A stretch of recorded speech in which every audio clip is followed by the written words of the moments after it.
करावी तरी ते व्यर्थ. मग हे मन कसं आहे, इकडे तिकडे भरकटत असतं. मन चंचल चपळ, जाता येताना लागे वेळ. मग बहिणाबाई देखील म्हणतात बघा, मन वडाय वडाय उभ्या पिकात लडोर, किती हाकल हाकल फिरी येत पिकावर. म्हणजे मन हे इतकं चंचल आहे की त्याला परत इकडे आणण्यासाठी खूप वेळ लागतो. मग काय केलं पाहिजे, माझ्या मना लागो छंद. मग संतांनी काय म्हटलं बघा, हे मन इकडं तिकडे जातं ना, मग पहिले ह्या मनाला ताब्यात घेतलं पाहिजे. कारण एखादी गोष्ट ताब्यात घेतली की मग ती कुठे जात नाही. मग संत काय म्हटले, पहिलं मनाला ताब्यात घेतलं पाहिजे.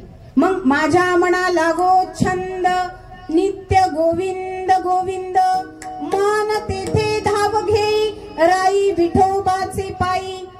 मग त्या विठोबाच्या चरणाजवळ जर मन एकदा स्थिर झालं तर मग आता कोठे धावे मन, तुमची चरण देखलिया, भाग गेला शीन गेला, अवघा झाला आनंद.